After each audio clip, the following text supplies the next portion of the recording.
Buenos días, colegas. Bienvenidos a esta última sesión de la serie de webinars sobre alimentación del lactante niño pequeño en emergencias. Vamos a esperar un minuto para que otros colegas puedan añadirse a la llamada y empezaremos en breves instantes. Gracias por su paciencia. Bueno, ya se están conectando los colegas. Gracias de nuevo por estar aquí a tiempo y por su interés en esta serie de webinars sobre alimentación del lactante niño pequeño en emergencias para América Latina y el Caribe. Siguiente lámina. Esta sesión será impartida en español, pero tenemos traducción simultánea a portugués. Entonces, encontrar el icono de interpretación, de traducción, en la parte inferior de la pantalla. No duden en hacer clic si quieren traducción simultánea al portugués. Siguiente lámina. Y bueno, esta mañana contamos con un grupo de facilitadores. Yo soy Yvette Fauch, especialista en nutrición de la Oficina Regional de UNICEF para América Latina y el Caribe. También contamos con la participación de Patricia Domínguez, consultora en nutrición de la Oficina Regional de UNICEF para América Latina y el Caribe. Andrea García, asesora de nutrición en emergencias en Save the Children. Dayana Albina Peña, de oficial de salud y nutrición de UNICEF Brasil, que nos presentará un estudio de caso muy interesante sobre alimentación complementaria en emergencias en Brasil. Y tenemos el apoyo técnico de Sania Sedvich, oficial de programa de la Alianza Técnica del Clúster Global de Nutrición. Siguiente lámina, por favor. Y bueno, este webinar fue desarrollado, está siendo coordinado por UNICEF, la Oficina Regional de América Latina y el Caribe, y la Alianza Técnica del Clúster Global de Nutrición. La alianza es una iniciativa para el beneficio mutuo de la comunidad de nutrición y las poblaciones afectadas, ya que proporciona asistencia técnica para mejorar la calidad de la nutrición en diferentes fases, es decir, la preparación, la respuesta y la recuperación ante emergencias. Siguiente lámina. Hoy es la última sesión de la serie de webinars. Tuvimos ya la sesión de apoyo a la lactancia materna en situaciones de emergencia, apoyo a niños y niñas que no pueden ser amamantados en emergencias, y hoy cubriremos el apoyo a la alimentación complementaria en situaciones de emergencia y nos enfocaremos en el periodo de 6 a 23 meses. Siguiente lámina, por favor. Y bueno, ¿por qué nos estamos enfocando en los primeros 2 años de vida? Como lo hemos ya presentado en los 2 últimos webinars, los 2 años de vida son un periodo extremadamente vulnerable. El sistema inmune está en desarrollo y es un periodo de rápido crecimiento tanto físico como mental, y ofrece una oportunidad única para desarrollar una vida sana. Básicamente es una ventana de oportunidad, como se suele llamar. En esta ventana de oportunidad el cerebro crece más rápidamente que cualquier otro periodo de la vida, y por eso es que los nutrientes adecuados son necesarios justamente en ese preciso momento. Y la nutrición y el cuidado adecuado durante este periodo tienen una influencia sobre la supervivencia del niño y su habilidad para crecer, aprender y salir de la pobreza. Y claro, contribuye a la salud, a la estabilidad y a la prosperidad de la sociedad en el largo plazo. Y es la base de la salud del niño a lo largo de la vida. Siguiente lámina. Y bueno, ¿qué pasa en emergencias? Vemos que las prácticas de alimentación de los niños menores de 2 años se ven afectadas. En emergencias muchas veces vemos a poblaciones desplazadas y los servicios básicos interrumpidos. Vemos pérdida de medios de vida, un acceso limitado a alimentos, a servicios de salud. Vemos que las condiciones de higiene y saneamiento se ven afectadas. Hay poco acceso a agua segura, hay pérdida de ingresos, y vemos aquí una interrupción de las buenas prácticas de salud, nutrición, y en este caso alimentación del lactante niño pequeño en emergencias. Esto tiene un impacto sobre la ingesta alimentaria y también conlleva un riesgo de enfermedades infecciosas, por ejemplo, diarrea o neumonía. y esto tiene un impacto, puede conllevar a la malnutrición y como vimos que estos niños tienen un sistema inmune poco desarrollado, la malnutrición puede llevar incluso a la muerte. Siguiente lámina, por favor. Y bueno, el objetivo principal de esta serie de webinars es fortalecer el conocimiento técnico y las capacidades sobre alimentación del lactante niño pequeño en emergencias de las organizaciones involucradas en la respuesta a emergencias en la región de América Latina y el Caribe. Específicamente, nuestro público objetivo son instituciones gubernamentales, ONGs, agencias de las Naciones Unidas y plataformas de coordinación de emergencias, entre otros actores. Y bueno, utilizamos un formato, por qué, y cómo, es decir, que explicaremos la razón de ser de las intervenciones y prácticas que se promueven en emergencias. Profundizaremos sobre a qué nos referimos por estas emergencias y prácticas. Y también tendremos un enfoque especial sobre cómo llevar a cabo estas intervenciones y prácticas en una situación de emergencia. Y tendremos también ejemplos específicos. Entonces, bueno, empezamos ya el webinar sobre apoyo a la alimentación complementaria en emergencias. Siguiente lámina. Y vamos a ver entonces qué es la alimentación complementaria, cuáles son las prácticas actuales de alimentación complementaria en la región, por qué es tan importante la alimentación complementaria, cuáles son las barreras de la alimentación complementaria en emergencias y cómo se puede apoyar la alimentación complementaria durante las emergencias. Vamos a ver un estudio de caso muy interesante de Brasil, donde se apoyó la lactancia materna en contexto migratorio. Siguiente lámina, por favor. Y bueno, ahora doy paso a Patricia Domínguez para que nos presente qué es la alimentación complementaria. Pati, adelante. Buenos días a todos. Bienvenidos a esta serie de webinars. Gracias por su interés. Y bueno, vamos a tener una pequeña introducción de qué es alimentación complementaria para ponernos en contexto de emergencias. Así que vamos a iniciar la primera, por favor. Ok. La alimentación complementaria consiste en brindar alimentos adecuados de acuerdo a la edad del niño de forma segura para contribuir a su crecimiento y desarrollo. Sin embargo, comparado con lactancia materna, la alimentación complementaria es un tanto más compleja porque empieza a depender de otros factores externos, como es la disponibilidad y acceso a alimentos, la disponibilidad de agua segura, de combustible para preparar alimentos y de otros temas en el entorno. Dentro de la alimentación complementaria hay varios componentes que incluyen la forma de entregar la alimentación, como es la alimentación perceptiva, la frecuencia, la cantidad, la variedad y la continuación de la práctica de la lactancia materna. Este proceso inicia a los 6 meses porque es en este momento de la vida cuando ya se cuenta con una madurez a nivel del aparato digestivo y nervioso que permite recibir, digerir y absorber los alimentos adecuadamente. Ya hay un desarrollo de lo que es la musculatura de la boca, hay un mayor control de la lengua para el proceso de tragar, pero lo más importante en este momento es que la introducción temprana, tardía o inadecuada de alimentos pone en riesgo la salud, crecimiento y desarrollo del niño, pudiendo generar problemas de desnutrición o deficiencias de micronutrientes. En contextos de emergencia, esto es mucho más crítico, considerando que estos factores externos están fuera de control y hay más barreras para que puedan cumplirse adecuadamente.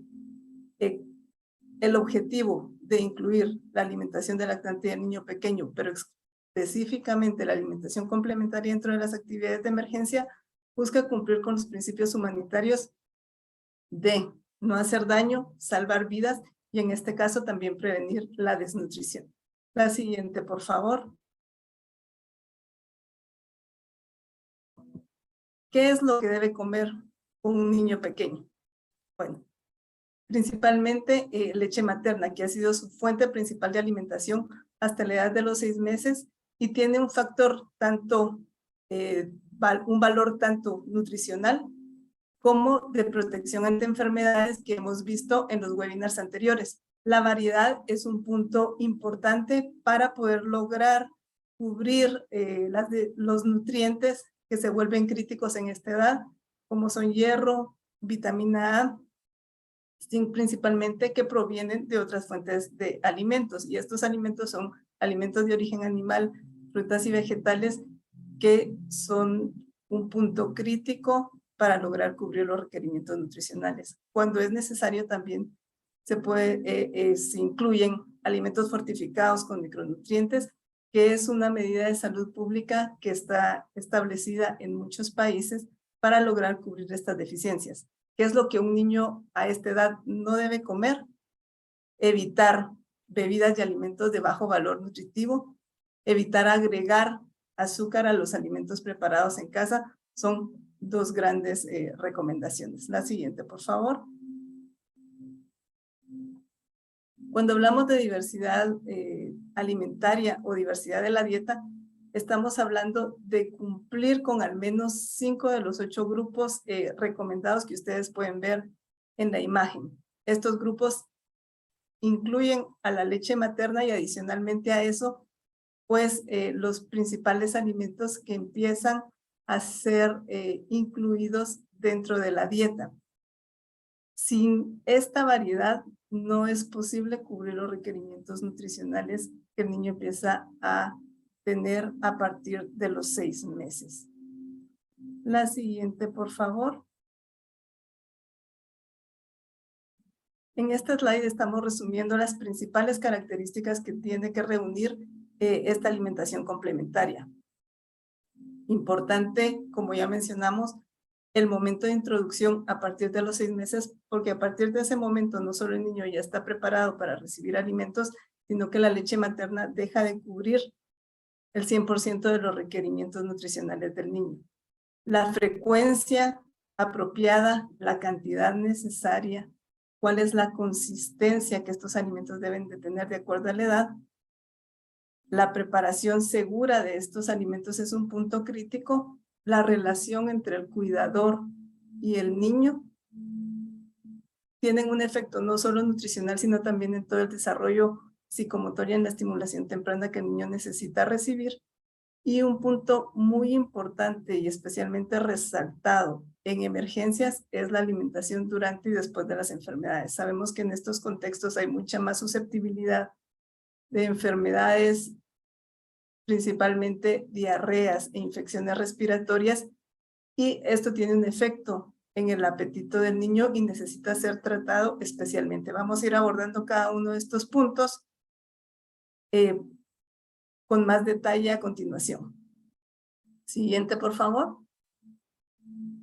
Cuando nos referimos a tiempo, ya lo mencionamos, es a partir de los 6 meses que la leche materna ya no cubre la totalidad de los requerimientos del niño y es cuando se necesita empezar a incluir alimentos, pero estos alimentos tienen que reunir la característica de ser alimentos de alta calidad nutricional para poder cubrir esto que la leche materna deja de atender. Siguiente, por favor.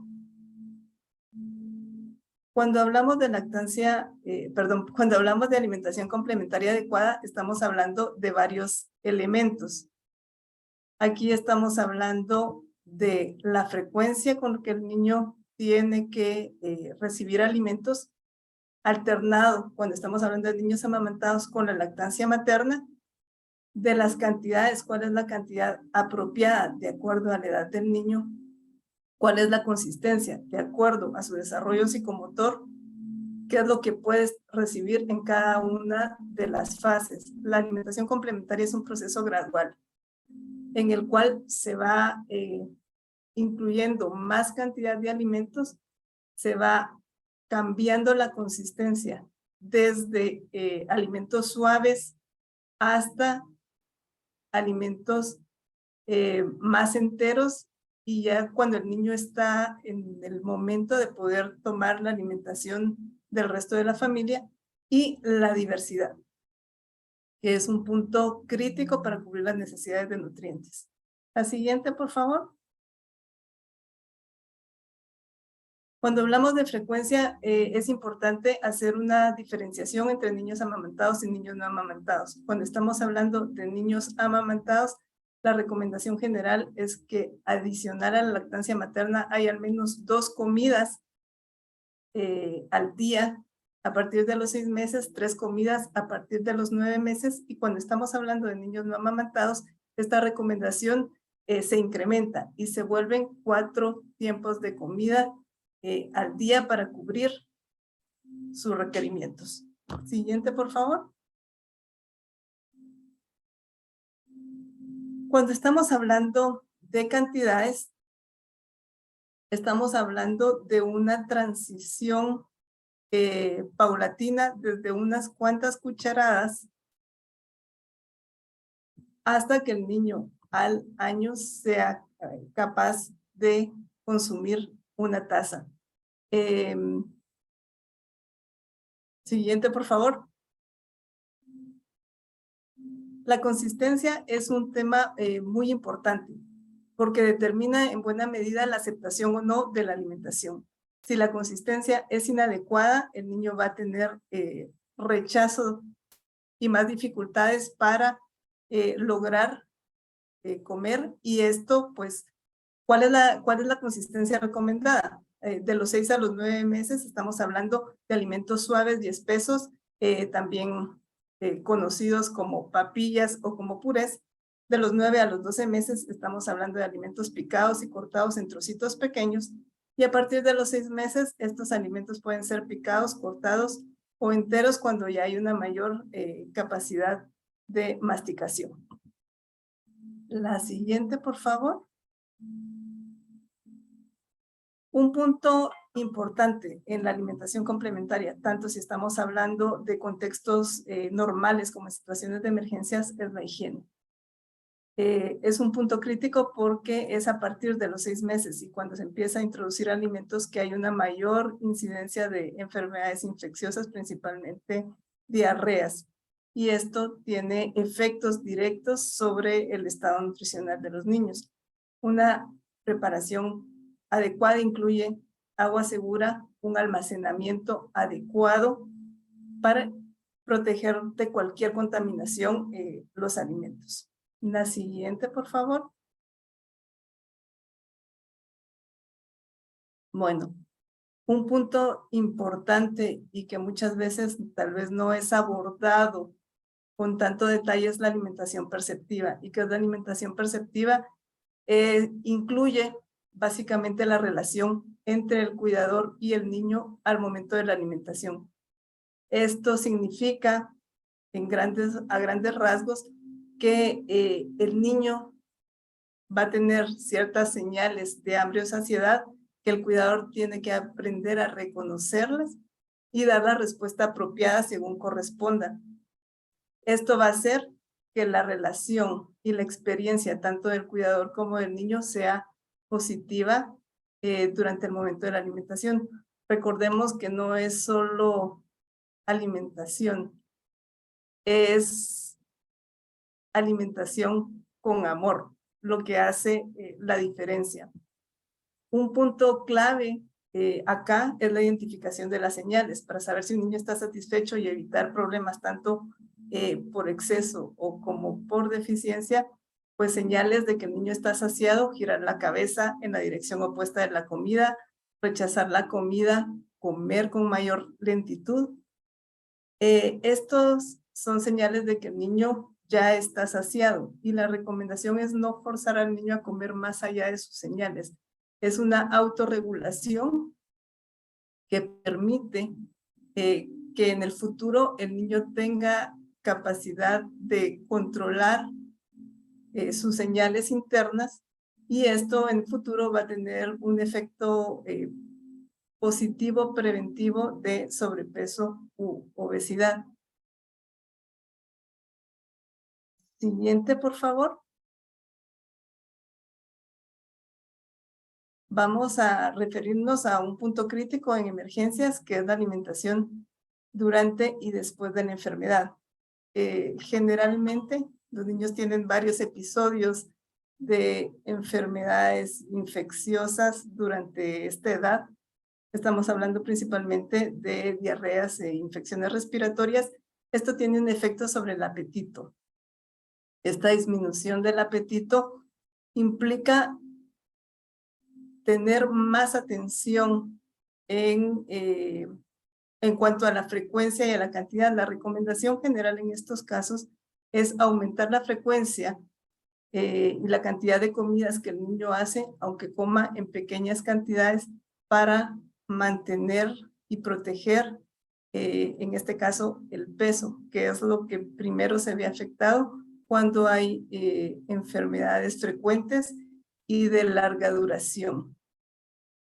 Entregar también líquidos suficientes, además de la leche materna, para ayudarlo a recuperarse. La siguiente, por favor. Bueno, cuando estamos hablando de alimentación complementaria, lo que se busca es tener una alimentación mínima aceptable. ¿Qué es una alimentación mínima aceptable? Es tener la frecuencia mínima de comidas recomendada de acuerdo a la edad y tener la variedad de al menos 5 grupos de los 8 grupos de alimentos recomendados dentro de la dieta. Estos son indicadores que sirven para el monitoreo de las intervenciones de alimentación complementaria y que pueden ser incorporados dentro de la programación para asegurarnos de que nuestras intervenciones están respondiendo adecuadamente a los requerimientos en esta etapa crítica. La siguiente, por favor. ¿Cuáles son las recomendaciones para un niño que no es amamantado? Bueno, un niño no amamantado está ante un escenario de mayores riesgos de enfermar, y esto significa que tenemos que poner especial atención en la cantidad de agua que el niño está consumiendo y que esta agua sea segura. La cantidad va a depender del clima, si es un clima templado o es un clima cálido. El requerimiento puede aumentar en climas cálidos. Que los alimentos que se entregan tengan la cantidad de ácidos esenciales necesarios, que es un punto que la leche materna asegura durante el periodo en que cumple todos los requerimientos, y esto incluye alimentos de origen animal, alimentos vegetales, fuentes de grasas buenas, como lo son los frutos secos o el aguacate, alimentos fuentes de hierro, que es un nutriente crítico y que normalmente es provisto por alimentos de origen animal o por alimentos fortificados o suplementos. Incluir una leche, 1 o 2 tazas al día, que es un punto también bastante crítico. Y como mencionábamos, 1 o 2 comidas adicionales dependiendo de la edad, como mínimo 4 al día para estos niños. La siguiente. ¿Qué es lo que un niño no debe comer? Alimentos fuentes de azúcar, de sal y de grasas saturadas. Y esto principalmente se encuentra en alimentos chatarra, como cualquier producto de confitería, cualquier fritura, y especialmente temas críticos en este momento están siendo alimentos fáciles de preparar, como las sopas instantáneas o bebidas azucaradas que están ampliamente extendidas dentro del mercado. Estos tienen un efecto dañino principalmente porque, aunque cubran energía, carecen de los nutrientes que el niño necesita en esta etapa. Especialmente importante en los alimentos que se ve que tienen venta libre a nivel comercial, es que estos alimentos generalmente esconden cantidades importantes de sal, azúcar y grasas que no son adecuadas para este grupo. Y el problema principal de esto es que estos alimentos provocan llenura y esta saciedad impide que el niño pueda consumir alimentos de mayor valor nutritivo. Además de que se pueden generar por temas de educación del paladar, preferencias por estos alimentos dulces o salados que van a tener efectos a largo plazo, dañinos para la salud del niño. La siguiente. Y bueno, para finalizar, vamos a comentar un poco sobre el tema de consejería en alimentación complementaria. Y es importante entender la diferencia de lo que es y no es consejería. La consejería no es informar. La consejería es una interacción activa dentro de, entre el prestador de salud o el personal de la organización y la madre o cuidador. ¿Con qué objetivo? Con empoderar a esta madre o cuidador de la importancia de practicar una adecuada alimentación con su niño pequeño. ¿Y qué es lo que busca? Busca escuchar las preguntas que la madre tenga, cuáles son sus preocupaciones, cuáles son los desafíos que tiene y ayudarla a resolverlo de la forma más adecuada dentro del contexto y las condiciones que ella tenga. Así como ir reforzando mensajes clave de los puntos importantes de alimentación que deben ser considerados por ella de acuerdo a la edad de su niño. Siguiente, por favor. Por acá terminamos con esta pequeña introducción y le cedo la palabra a Ivette para continuar. Gracias. Muchas gracias, Patti, por tu presentación y por el panorama que nos diste sobre lo que es la alimentación complementaria. Vemos que es mucho más que simplemente proveer alimentos a los niños pequeños. Es seguir pautas, recomendaciones precisas sobre diferentes puntos para poder abordar sus necesidades específicas. Muy bien, ahora vamos a ver un poco cuál es la situación actual en términos de prácticas de alimentación complementaria en América Latina y el Caribe. Siguiente lámina, por favor. Bueno, aquí vemos el porcentaje de niños de 6 a 23 meses alimentados según los grupos de alimentos. En nuestra región, son datos de 2018, y vemos que 30% de los niños y niñas de 6 a 23 meses no han sido alimentados con la cantidad necesaria de nutrientes provenientes de alimentos de origen animal, que es algo clave, como lo mencionó Patti, sobre todo por el hierro y el zinc. Y también vemos que 20% de los niños y niñas de 6 a 23 meses no han sido alimentados con ninguna fruta o verdura. Es decir, que aquí se pierde una oportunidad para que los niños reciban sus micronutrientes, sus vitaminas y minerales justamente de las frutas y las verduras. Siguiente lámina, por favor. Vemos aquí datos sobre la diversidad de alimentos. Entonces, el porcentaje de niños de 6 a 23 meses alimentados con al menos 5 de 8 grupos de alimentos. Entonces, a nivel regional, 2 de cada 5 niños no consumieron el número mínimo de grupos de alimentos en América Latina y el Caribe, el mínimo siendo 5. Y aquí vemos datos, algunos datos, bueno, de la región. A nivel de la región es 60%, que estamos mejor que a nivel global, que es de 29%, pero vemos que digamos, este porcentaje regional esconde disparidades a nivel nacional.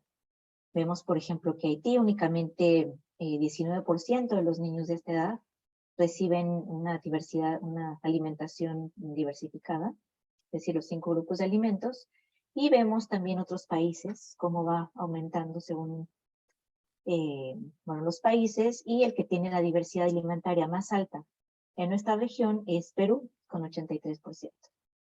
Siguiente lámina, por favor. Y vemos aquí que los niños pequeños tienen menor diversidad alimentaria. Es decir, que la diversidad alimentaria es menor en niños de 6 a 11 meses en comparación a los niños de 12 a 23 meses. Entonces vemos que hay una dificultad para el grupo etario de 6 a 11 meses, que son más vulnerables a tener carencias alimentarias y de nutrientes. Siguiente lámina, por favor. Vemos aquí un poco lo mismo. Vemos cómo los niños de 6 y 11 meses tienen, digamos, el porcentaje de diversidad alimentaria es más bajo comparado con los otros grupos etarios, digamos, de 6 a 23 meses. Sin embargo, como lo dijo Patti, cuando los niños y niñas empiezan a comer alimentos suaves, semisólidos o sólidos a los 6 meses, necesitan una alimentación nutritiva, segura y con una variedad de nutrientes para poder crecer bien. Entonces, este es un reto que tenemos en la región, específicamente para niños de 6 a 11 meses. Siguiente lámina, por favor. Y vamos a ver aquí, bueno, algunos retos que presentan las familias de bajos ingresos. Estos son datos globales, ya no de la región, pero también nos dan una indicación de lo que puede estar pasando en nuestra región. Entonces vemos que familias, especialmente de bajos ingresos, luchan para tener acceso y poder comprar alimentos nutritivos para sus niños, niñas pequeños a nivel mundial, pero presentan retos, que es la presión del tiempo, los alimentos nutritivos no son asequibles, tampoco hay mucha disponibilidad, o también no hay conocimiento, preferencias, acceso, empleo, pero digamos los dos factores, las barreras más grandes, es la asequibilidad de los alimentos nutritivos y también la presión del tiempo. Siguiente lámina, por favor. También vemos a través de datos globales que los niños pequeños están siendo alimentados con alimentos y bebidas ultraprocesados, incluso antes de los 6 meses. Entonces esto es, bueno, esto ya vemos, bueno, es un poco grave en el sentido de que estos alimentos ultraprocesados o procesados están tomando un espacio que no les corresponde, que le correspondería más a la lactancia materna. Entonces aquí vemos también un reto importante, esto es a nivel global, aunque también los datos incluyen nuestra región, pero es un reto y bueno, tenemos que concienciar mucho a las comunidades sobre los peligros de este tipo de alimentos, especialmente en los niños más pequeños. Siguiente lámina, por favor. Y vamos a ver ahora brevemente por qué el periodo de alimentación complementaria es tan importante. Ya vimos cuáles son las pautas, las recomendaciones, cómo estamos a nivel regional, pero muchos de ustedes tal vez se preguntarán, ¿pero por qué importa tanto? Siguiente lámina, por favor. Bueno, lo vimos brevemente al inicio, y es que el cerebro de un niño crece hasta el 75% del tamaño de un adulto en los primeros 2 años. Cada segundo se forman más de 1 millón de conexiones neurales. La estatura aumenta un 75% durante este tiempo, entonces es un periodo de crecimiento acelerado, y el peso corporal se cuadruplica. Entonces estamos viendo que las necesidades de nutrientes son extraordinariamente altas. De hecho, los niños entre 6 meses y 2 años de edad tienen mayores necesidades de nutrientes por kilo de peso corporal que en cualquier otro momento de su vida. Y bueno, este es un reto también que tenemos, que bueno, estos niños tienen un estómago pequeño y requieren de comidas frecuentes, es decir, diversificadas, como ya lo hemos visto, pero también de manera frecuente. Siguiente lámina, por favor. Entonces, bueno, es una etapa crítica. En esta lámina vemos cómo a partir de los 6 meses, los alimentos complementarios toman un espacio cada vez mayor en los requerimientos de energía. Entonces aquí vemos claramente que la lactancia materna exclusiva ya no va a ser suficiente y que a partir de los 6 meses se necesita, digamos, un apoyo complementario para cubrir los requerimientos de energía. Y otro punto importante también que retener de esta lámina es que la lactancia materna sigue teniendo un papel muy importante. Vemos aquí en los menores de 2 años que la mayor parte, digamos, de la energía la cubre la lactancia materna. Entonces es importante igual apoyar la lactancia materna en el periodo de 6 y 23 meses. Siguiente lámina, por favor. Vamos a ver que, bueno, a partir de los 6 meses hay brechas. Bueno, aquí vemos energía y hierro. Aquí vemos en negro, por edad, cómo la energía de la leche materna cubre las necesidades. Vemos que antes de los 6 meses, la lactancia materna cubre todas las necesidades en energía, en calorías. Pero a partir de los 6 meses, vemos aquí en blanco una brecha. Es decir, que la lactancia materna ya no es suficiente para cubrir las necesidades en energía. Y vemos que conforme van creciendo los niños, esta brecha se hace cada vez más grande. Entonces, este es un espacio que tiene que ser cubierto por la alimentación complementaria. Y vemos, bueno, un escenario muy similar en las brechas de hierro. Antes de los 5 meses, el hierro, las necesidades en hierro están cubiertas por, bueno, el hierro de la leche materna, que, bueno, es muy poco, aunque también biodisponible, pero igual no es suficiente. Entonces, antes de los 6 meses, el niño, bueno, tiene reservas de hierro del nacimiento, pero ya a partir de los 6 meses, estas reservas se acaban y tenemos una brecha muy importante en términos de hierro, que igual tiene que ser cubierta por alimentación complementaria y, si no es posible, por suplementación de micronutrientes, como por ejemplo chispitas. Siguiente lámina, por favor. En cuanto a la vitamina A, vemos igual un escenario muy similar. Vemos aquí que la leche materna cubre la mayor parte de las necesidades en vitamina A. Y a partir de los 6 meses vemos una brecha cada vez más grande de vitamina A, que debemos cumplir con alimentos ya sólidos, semisólidos. Y bueno, este es digamos, un resumen de la brecha en energía, proteínas, hierro y vitamina a partir de los 12 meses. Entonces vemos que a partir de los 12 meses la leche materna sigue cubriendo una parte de las necesidades, pero igual los alimentos complementarios son esenciales. Y vemos aquí específicamente en hierro, que es un micronutriente crítico que tenemos que cubrir con alimentación complementaria para que los niños puedan crecer adecuadamente. Siguiente lámina, por favor.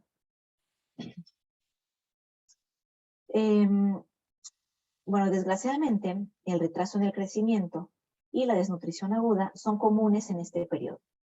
Entonces, las causas son una cantidad inadecuada de alimentos, la calidad o diversidad inadecuada o, bueno, insuficiente de alimentos, prácticas de alimentación inadecuadas, por ejemplo, que no son perceptivas, que no ven realmente las necesidades del niño, y esto causa un aumento de las infecciones, entonces un riesgo aún mayor de desarrollar malnutrición, bueno, en este caso desnutrición, como retraso en el crecimiento y desnutrición aguda. Siguiente lámina, por favor. Vemos aquí el panorama global. Estos son datos a nivel global. Bueno, no se ve mucho. Estos son los grupos etarios de 0 a 6 meses, bueno, 0 a 5, 6 a 11 y 12 a 13, a 23. Entonces vemos que el retraso en el crecimiento aumenta rápidamente entre los 6 y 23 meses, que son estas 3 primeras columnas.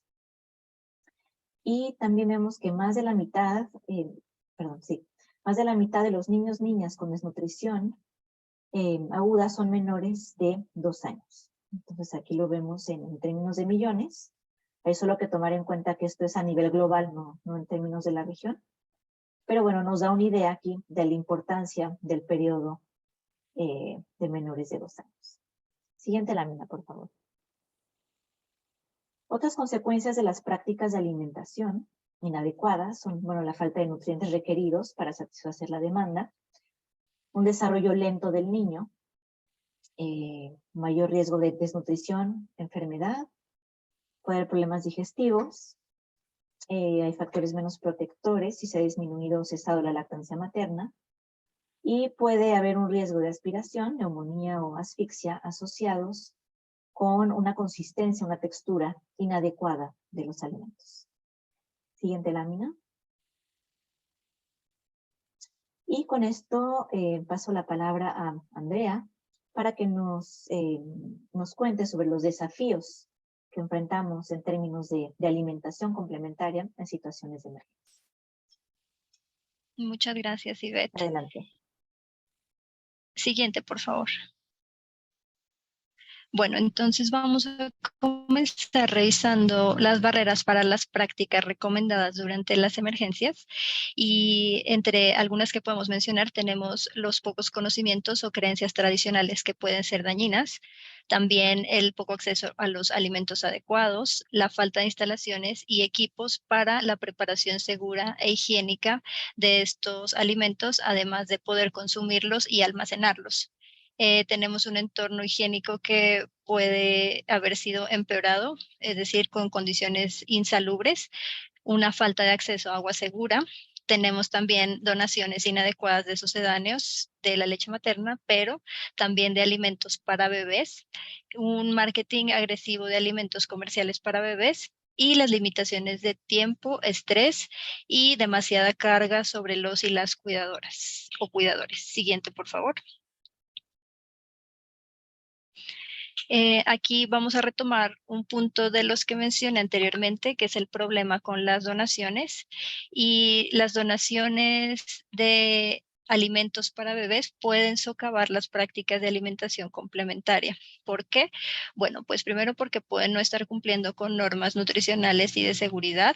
La otra es que pueden no estar etiquetados de acuerdo a lo que nos dice el Código de Comercialización de Sucedáneos de la Leche Materna. Y también pueden estar no siguiendo la guía que nos da la OMS para poner fin a la promoción inadecuada de alimentos para lactantes y niñas pequeños. Además, pueden llegar a ser culturalmente inapropiados y pueden socavar el uso de los alimentos locales y las prácticas de alimentación recomendadas. Siguiente, por favor. Con esto es importante resaltar nuevamente que el código sigue siendo válido en emergencias y sigue siendo especialmente importante. Con relación a la alimentación complementaria, específicamente la resolución de la Asamblea Mundial de la Salud 69.9, que se enfoca en eliminar la promoción inadecuada de alimentos dirigidos a lactantes y niños y niñas pequeñas. Es importante evitar que la respuesta a las emergencias se utilice para crear mercados potenciales de alimentos específicos. Se debe garantizar que las intervenciones se basen en las necesidades y no en los donantes, es decir, en lo que nos envían porque se cree que eso es lo que se necesita, y siempre se debe garantizar la calidad y seguridad adecuada para la alimentación. Siguiente, por favor. Aquí tenemos una compilación de desafíos para la implementación de la alimentación complementaria en emergencia. Estos fueron unos hallazgos de una revisión que hizo el Grupo Operativo de Alimentación del Lactante y del Niño y Niña Pequeña en Emergencias, entre los cuales podemos revisar algunos factores que afectan esta implementación, como lo son la coordinación y liderazgo, la evaluación de necesidades, la financiación, los suministros, la preparación y las limitaciones percibidas de los socios sobre la programación. Ahora vamos a ver brevemente cada una de estas. Siguiente, por favor. Con relación a la coordinación y liderazgo, se describieron algunas brechas entre la coordinación y el liderazgo de las actividades de alimentación complementaria en emergencias a nivel de país y de agencias u organizaciones. Con relación a la evaluación de necesidades, se encontró que la decisión de intervenir con acciones en alimentación complementaria en emergencias raramente incluía raramente incluía una evaluación de necesidades, es decir, se tomaba la decisión sin tener la prueba de que había una necesidad concreta. Con relación a la financiación, pues se incluye que se necesita un paquete de intervenciones holísticas que incluyen las acciones del sector de agua, saneamiento o higiene, WASH, seguridad alimentaria, salud, además de todo lo que hace nutrición. Esto no siempre fue posible debido a la falta de fondos. Siguiente, por favor.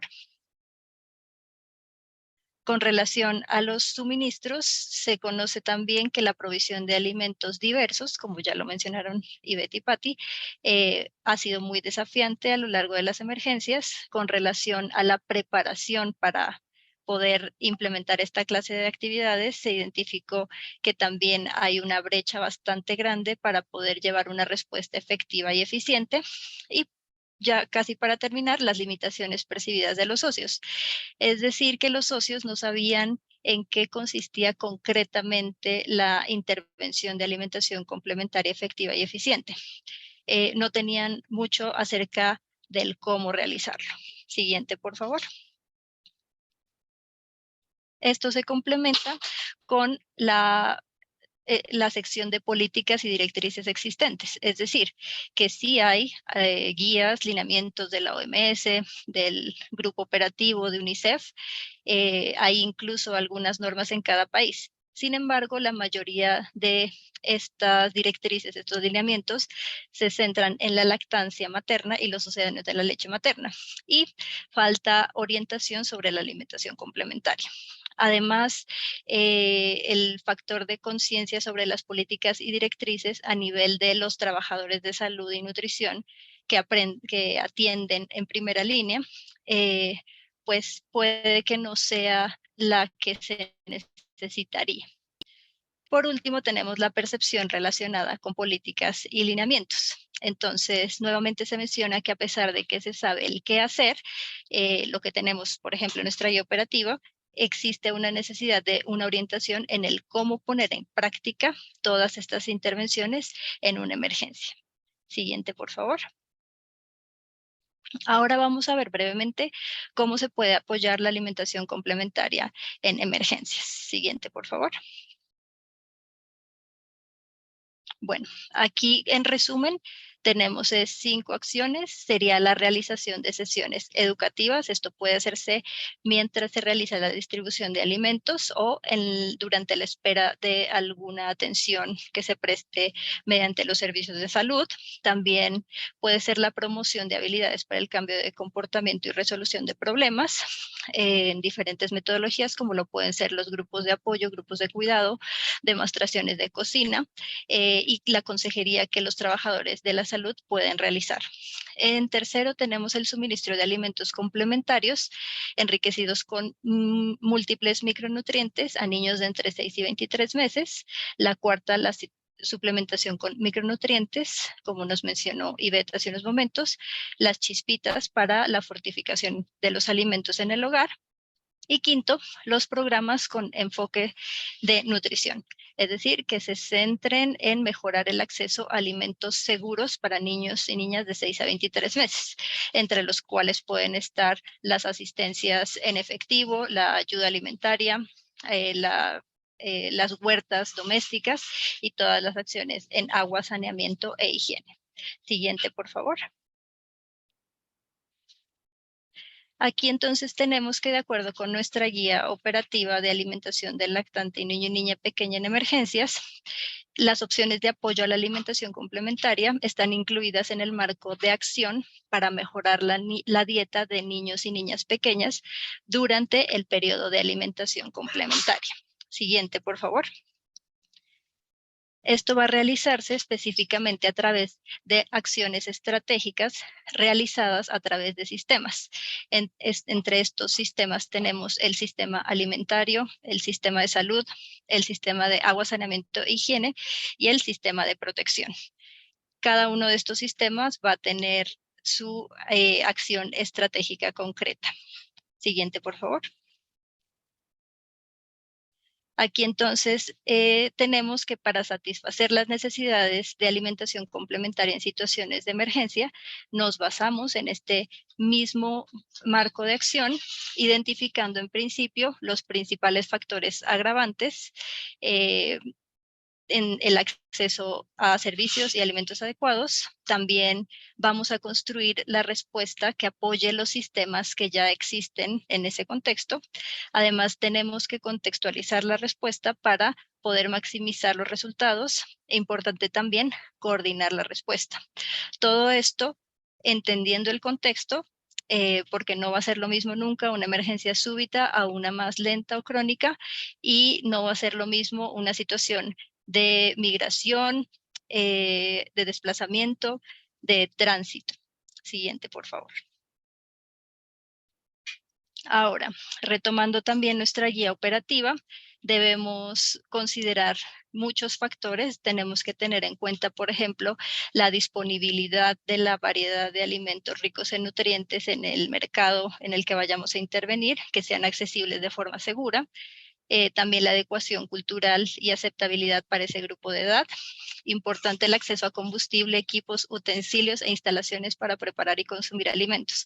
Como ya lo hemos visto anteriormente, no es solo el alimento, sino que tenemos que estar seguros de que se pueda preparar de manera adecuada y, en dado caso, que se pueda preparar. El acceso a agua limpia para beber y preparar alimentos, la limpieza ambiental para el almacenamiento y preparación higiénica, y la movilidad también hay que considerarla. Lo que mencionamos del tránsito, puede que las familias ya estén en un lugar específico después de su proceso de migración o que continúen en tránsito. Siguiente, por favor. Aquí recordando lo que nos dice la guía operativa, que va en línea con lo que nos dice el código, no se deben enviar ni aceptar donaciones de alimentos complementarios en la emergencia. Los riesgos también ya los revisamos anteriormente. Pueden ser culturalmente inapropiados, pueden estar incumpliendo la normativa que tenemos a nivel internacional y habría que revisarlo también evidentemente a nivel nacional, y pueden además socavar el uso de los alimentos que en ese contexto ya sean utilizados y algunas prácticas de alimentación que ya se estén implementando de manera adecuada. Siguiente, por favor. Los alimentos complementarios producidos comercialmente, porque en algunos casos se tienen que llegar a considerar, deben cumplir con estándares mínimos. Para esto siempre vamos a tener nuestras guías internacionales sobre la formulación de alimentos complementarios, como lo pueden ser el Codex Alimentarius, y también estándares mínimos de perfil nutricional de estos alimentos. Una nota aquí importante es que los alimentos terapéuticos listos para consumir, ATLC o RUTF por sus siglas en inglés, no son considerados alimentos complementarios. Siguiente, por favor. Y aquí brevemente voy a mostrarles un ejemplo de la crisis en Ucrania, que es algo que ha sucedido recientemente. Esta es una guía que construyeron desde el clúster de nutrición para orientar a las organizaciones que apoyan la alimentación de niños y niñas de 6 meses a 2 años en el contexto de esta crisis de Ucrania. Entonces, pues no lo vamos a leer a detalle, pero lo importante aquí es que podamos revisar cómo desde este clúster se organizaron, evaluaron el contexto y pudieron mostrarnos y trabajar en este árbol de decisiones de qué es lo que se debía hacer o proveer dependiendo del contexto de cada familia. Siguiente, por favor. En esta guía, el clúster se encargó de hacer un cálculo minucioso de qué era lo que iban a necesitar niños y niñas por diferentes grupos de edad. Aquí los separó de 6 a 11 meses y de los 12 meses a los 2 años. Siguiente, por favor.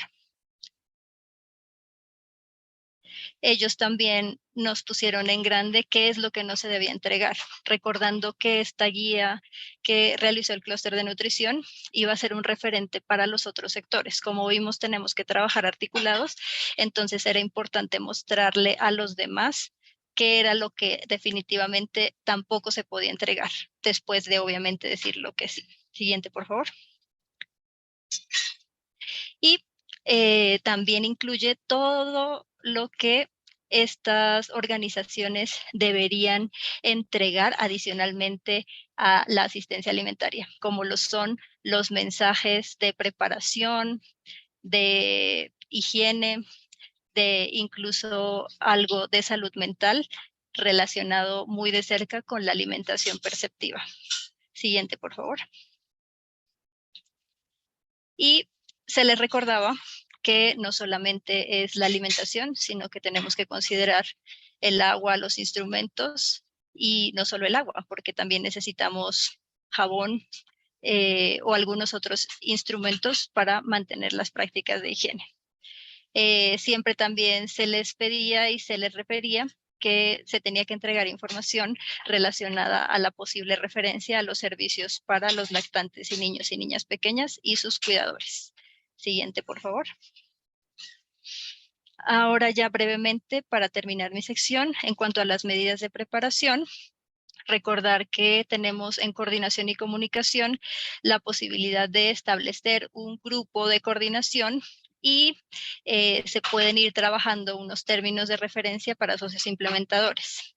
Además, se puede preparar el borrador de comunicación temprana y los mensajes claves para los donantes, recaudadores de fondos, medios de comunicación. Queremos evitar la donación tanto de las leches de fórmula como de alimentos complementarios que no sean necesarios, y queremos apoyar las prácticas adecuadas de alimentación del lactante y del niño y de la niña pequeña.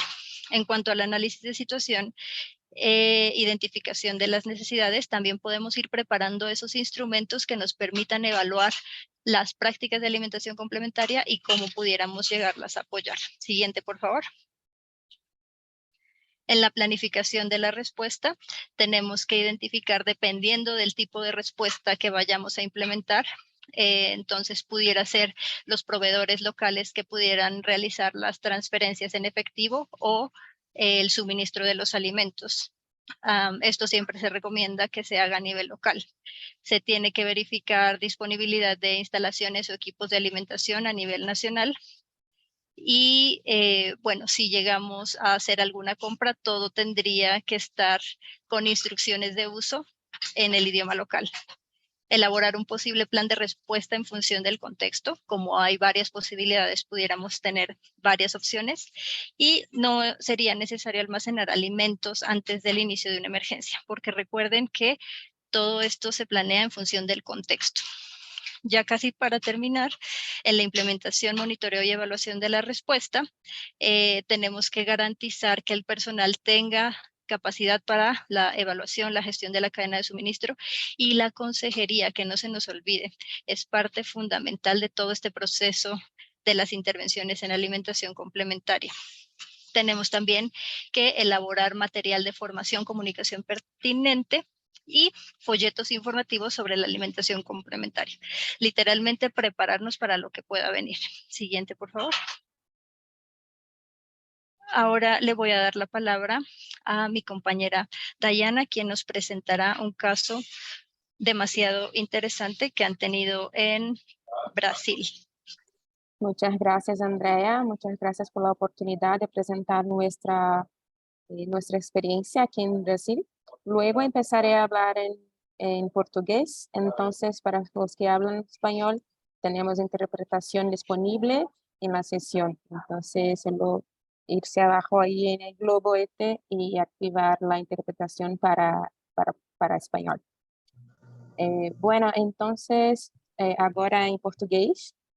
O nosso projeto, o estudo de caso que vamos apresentar aqui hoje, foi desenvolvido aqui em Roraima, onde eu vou mostrar para vocês onde fica, para crianças, para apoiar a alimentação saudável de crianças entre 0 e 24 meses que vivem em abrigos para refugiados no Brasil.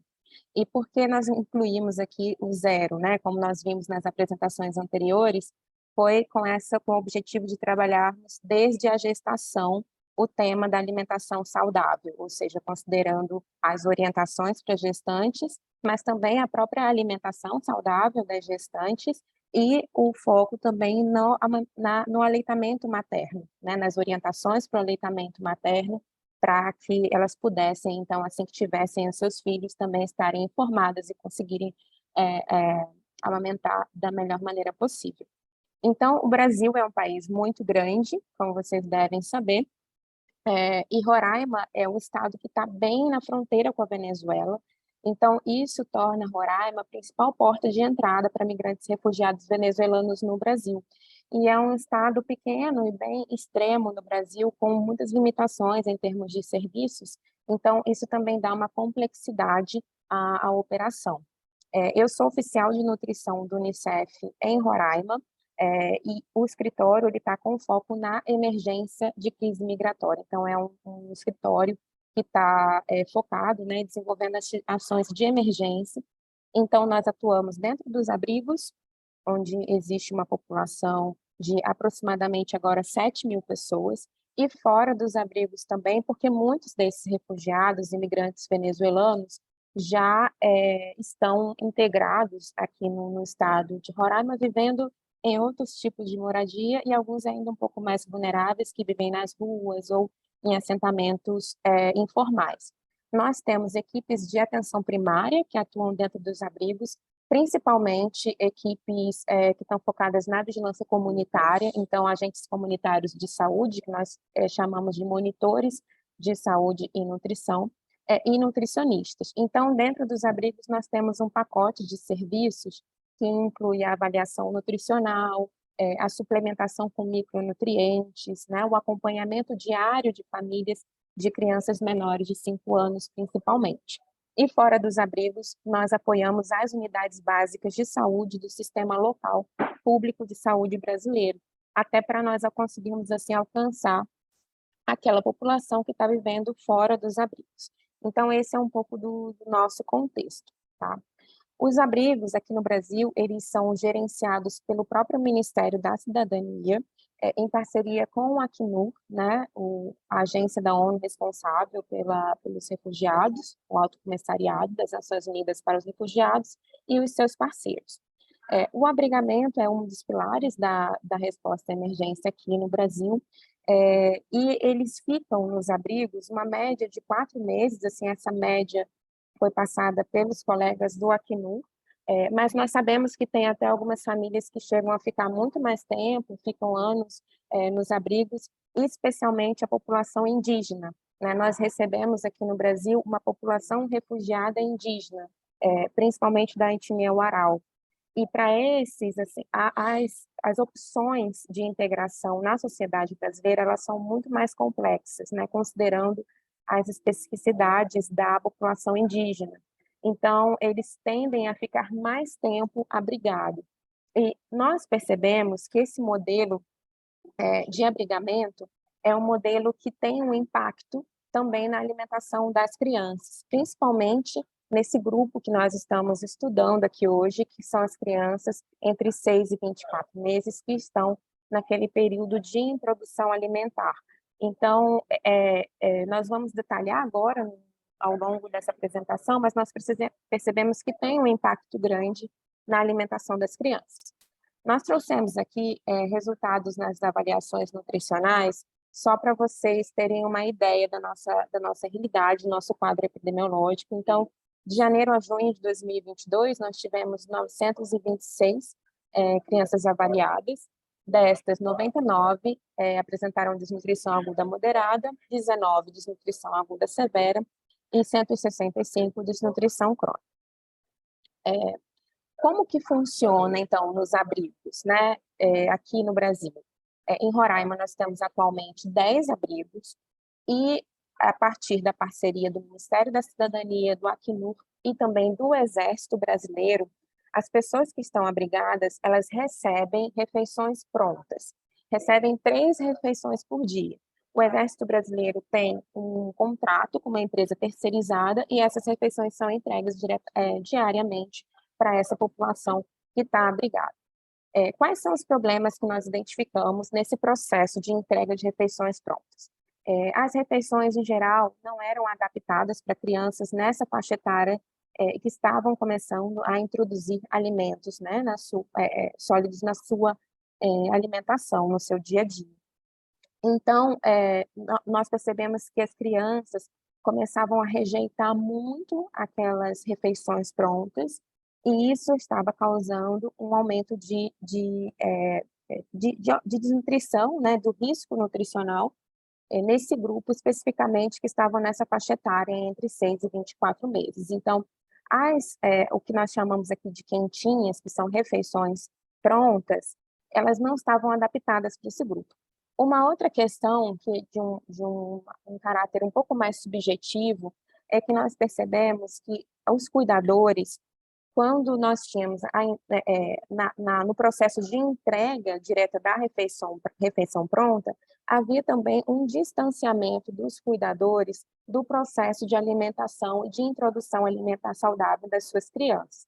Ou seja, quando a família apenas recebe um alimento que já está pronto, então não tem aquele processo de pensar qual alimento, né, que eles gostariam de ofertar para a criança naquele dia, a própria preparação adequada do alimento, e isso acaba impactando o vínculo da família com a criança e tem impactos no cuidado em si da criança. Então, nós percebemos que tinha um distanciamento, uma frustração das famílias por não conseguirem estar participando de forma mais ativa desse processo de introdução alimentar saudável, que é tão importante, como nós vimos nas sessões anteriores, que é tão importante esse momento para o futuro, né, da criança. Então, as famílias não conseguiam participar nesse momento.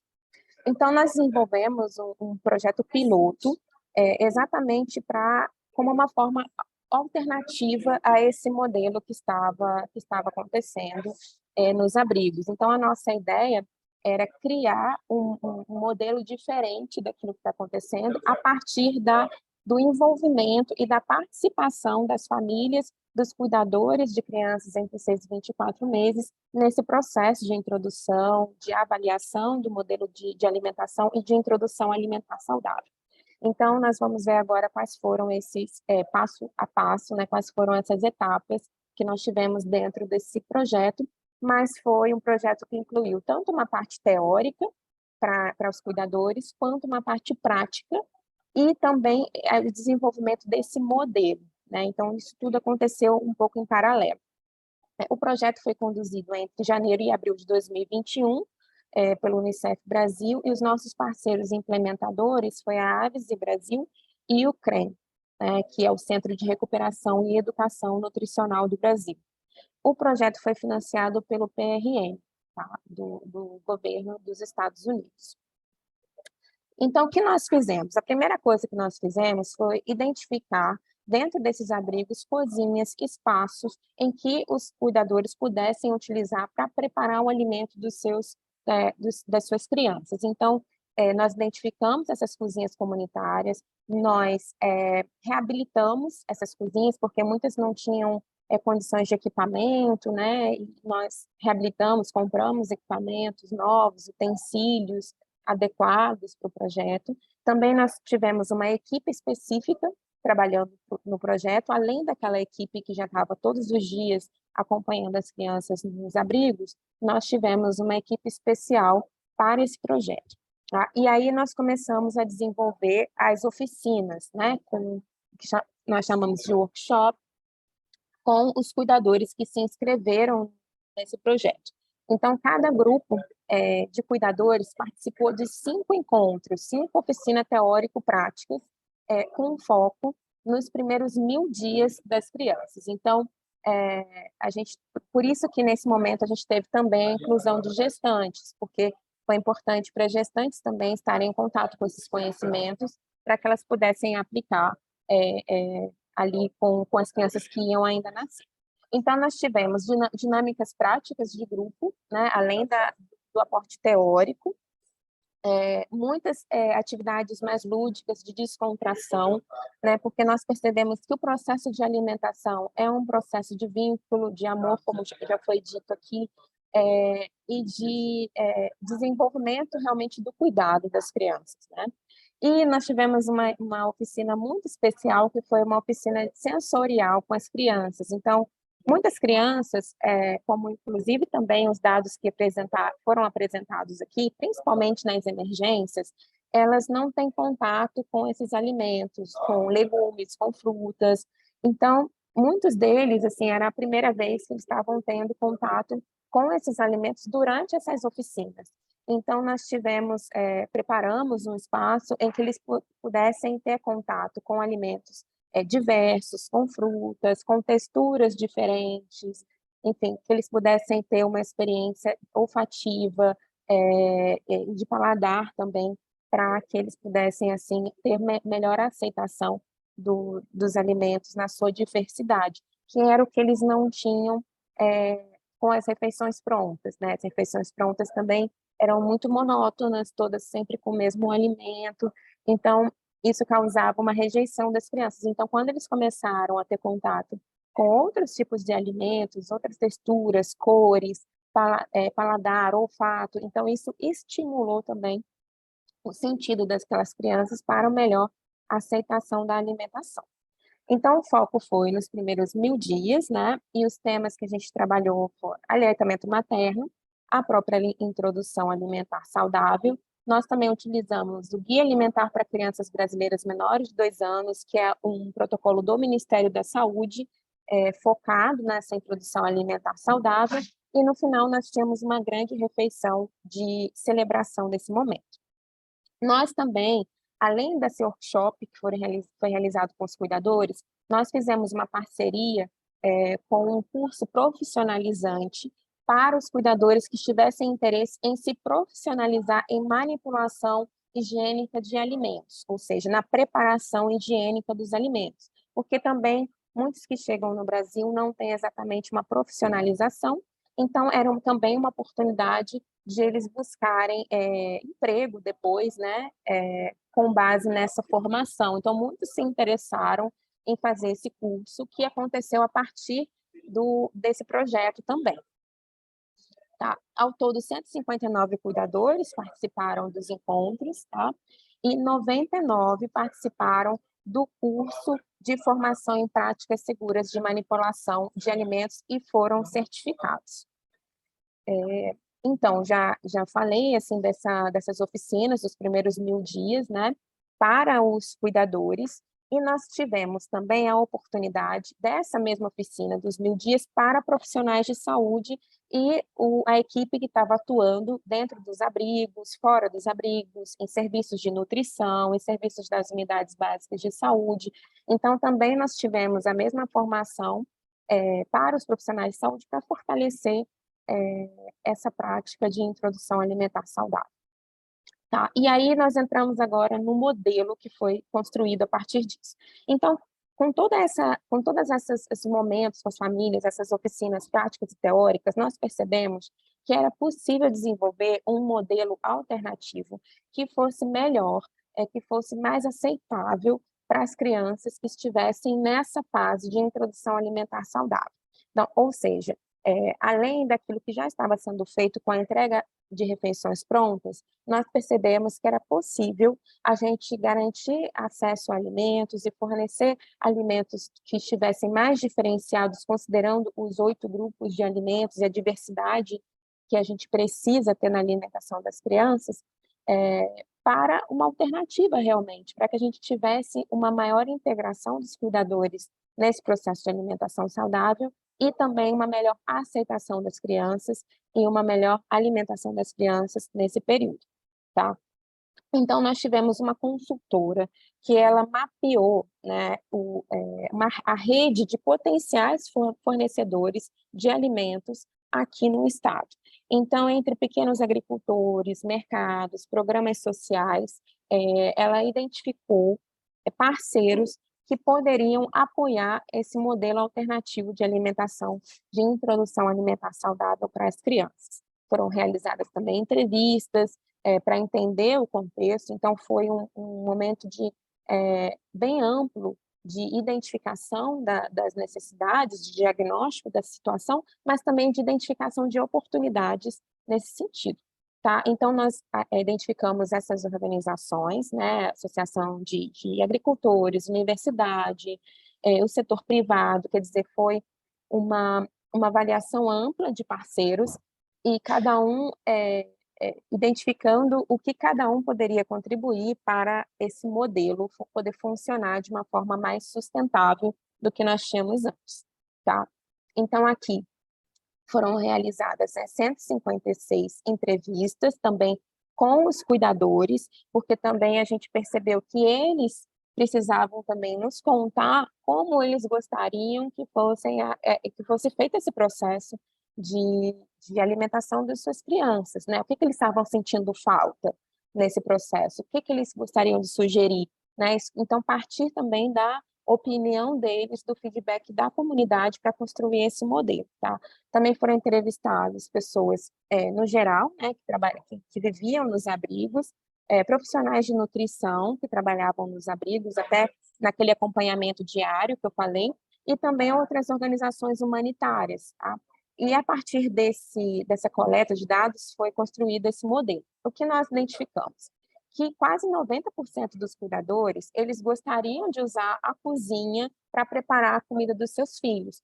Ou seja, eles gostariam de estar mais envolvidos, eles gostariam de ter essa responsabilidade, tá?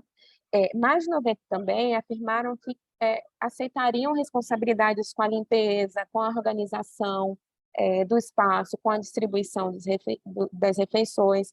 Ou seja, esses primeiros 2 resultados nos mostram que as pessoas estavam sentindo falta de serem incluídas nesse processo de alimentação dos seus filhos, e que isso realmente era um desejo deles, tá? Desse grupo, mais de 50% tinham mais de 3 filhos, 41% eram mães solo, né, mães que estavam sozinhas no cuidado, e 45% não tinham pessoas, assim, não tinham pessoas que pudessem apoiar de cuidar para ficar com as crianças, né? Tinham que ficar com os filhos durante as atividades. Tá? O modelo, ele consistia de ter o cuidador envolvido pelo menos em uma refeição por dia da sua criança, tá?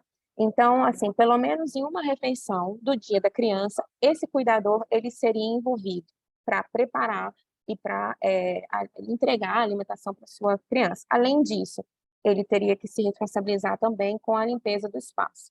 As atividades seriam rotativas, para que aquele grupo de cuidadores, eles pudessem, né, trabalhar todos de uma forma igual, né? E considerando o engajamento de mais 50%, dentro desse modelo a gente considerou o engajamento mais 50% dos cuidadores, né?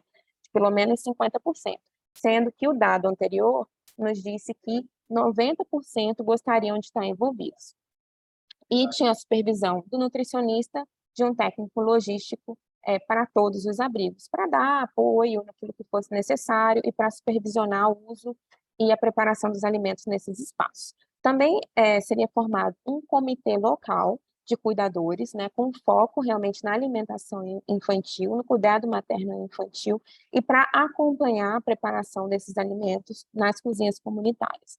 Tá? Então, esse modelo, né, de gestão, ele envolveria muitas pessoas no cuidado dessas crianças, e a gente vê isso como uma coisa positiva, né, de responsabilidade realmente que não é só do cuidador em si, mas da comunidade que está envolvida, tanto no preparo quanto na distribuição dos alimentos. Então, profissionais, gestores e cuidadores de cada abrigo estariam envolvidos nesse processo. E o que a gente percebeu também foi quando a gente fez o custo disso, né, quanto custaria isso, que a gente teria $1,50, né, $1,5 por criança por dia. E isso significaria 40% menos do custo atual do que o Exército, né, os gestores dos abrigos, já gastam com essa alimentação que vem pronta. Então, assim, o modelo alternativo que nós estávamos propondo, ele seria 40% mais barato para a gestão dos abrigos. Tá? As lições aprendidas foi além, né, primeiro a gente colocou aqui de ter esse legado econômico positivo para a crise migratória, ou seja, ele seria economicamente interessante, também teve esse fator da questão da cogestão das cozinhas, né? E isso tem a ver com a autonomia, com a capacidade dos migrantes refugiados, que muitas vezes nesse processo de migração fica em segundo e terceiro plano, né? Ou seja, as pessoas perdem muito a capacidade de gerenciar as suas próprias vidas. Então, através desse projeto, desse modelo, eles estariam mais envolvidos e em um momento da vida das crianças, que como nós vimos antes, é um momento chave de desenvolvimento para toda a vida até a fase adulta, né? Então, nós consideramos, assim, como uma grande oportunidade de envolvimento dos cuidadores na alimentação das suas crianças nesse período, tá? As oficinas sensoriais realmente foi um caso à parte de sucesso. A relação do contato das crianças, né, com os alimentos foi muito surpreendente. As crianças demonstravam uma euforia assim Eu estive em algumas oficinas, então elas demonstravam uma euforia muito grande, tá? E, além disso, nós tivemos a experiência desse curso, né, profissionalizante, que deu a oportunidade dos cuidadores também buscarem empregos e integração profissional a partir dessa formação, e também desenvolvermos uma experiência de intersetorialidade, né, entre as ações de WASH, as ações de educação e as ações de saúde, né, com foco nessa parte da alimentação das crianças, da introdução alimentar saudável. As mensagens-chave que nós gostaríamos de deixar aqui, até para aqueles países que têm interesse em promover modelos alternativos e que talvez tenham uma experiência parecida com o Brasil, né, em termos de abrigamento, em termos de característica da população. Nós consideramos como muito importante que seja feita a organização de uma rede de potenciais apoiadores, produtores, fornecedores locais de alimentos, para que a gente tenha maior qualidade, baixo custo para os abrigos, né? Mas envolvimento da comunidade local, da comunidade de acolhida nesse contexto de crise humanitária. E o que nós percebemos é que é possível mobilizar produtores, fornecedores, projetos do próprio poder público, que já tem esse objetivo de uma melhor distribuição de alimentos e conectar essas pessoas ao contexto da crise humanitária, da crise migratória e às necessidades da crise migratória. Também, outra mensagem-chave, que em contextos de emergência, crise humanitárias, é muito importante a gente ter apoio a práticas de alimentação complementar adequadas, né? E o contexto do abrigo é um contexto especial nesse sentido, que exige também da gente ajuste nas nossas condutas, nos nossos protocolos, nas nossas práticas diárias, considerando as especificidades de cada grupo e as necessidades de espaço, né, de estrutura, para que o preparo e consumo dos alimentos eles sejam preparados de uma forma adequada e estejam realmente de encontro às necessidades dessa população. E uma outra mensagem-chave que nós gostaríamos de deixar é sobre a importância das atividades participativas que envolvem os beneficiários. Então, o aumento do engajamento dos cuidadores nesse cuidado, ele tem um impacto não só no processo de alimentação saudável, mas em todo o processo de cuidado da criança. Então, tudo o que nós precisamos de maior engajamento dos cuidadores no sentido de buscar atendimento, né, profissional, médico, dos enfermeiros, de buscar se preocupar com a caderneta de vacinação, de buscar se preocupar com o desenvolvimento da criança de acordo com a sua idade.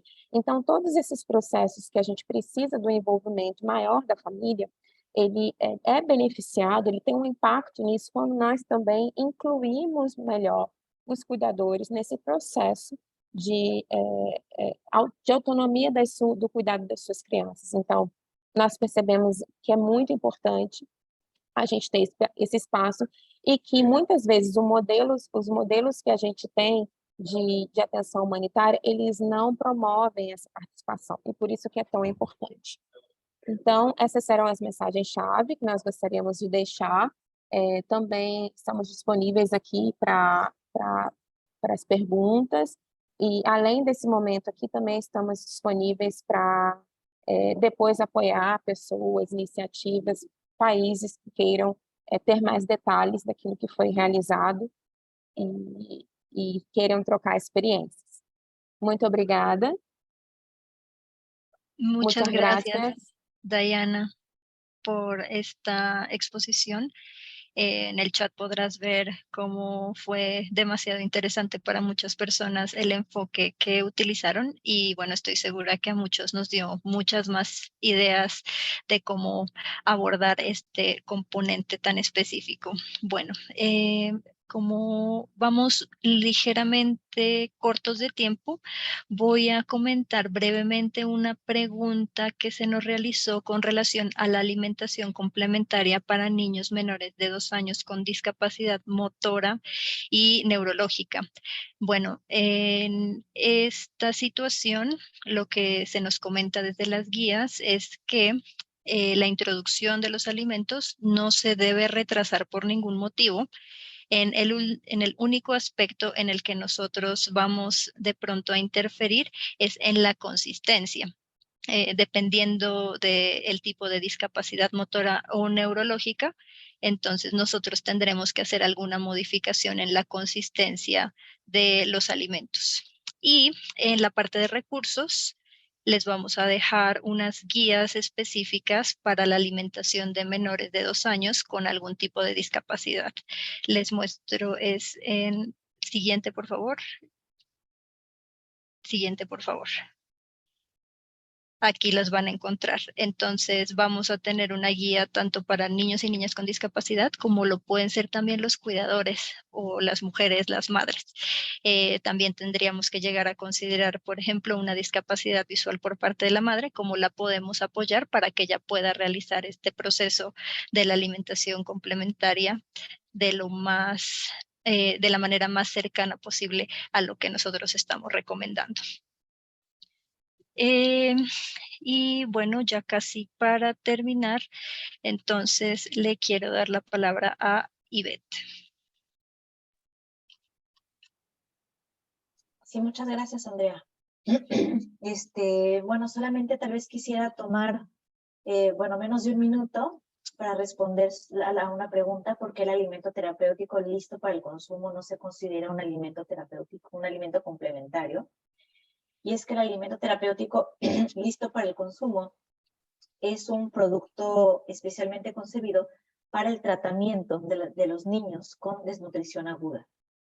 Es decir, es un sobre con muchas calorías, con vitaminas, minerales, pero especialmente adaptado para niños con desnutrición aguda. Es decir, que no se recomienda para niños con un estado nutricional adecuado. En el caso de que se busque prevenir la desnutrición, se recomienda otro tipo de suplemento nutricional, pero como el nombre lo dice, alimento terapéutico listo para el consumo, es un tipo de alimento que se usa como medicamento.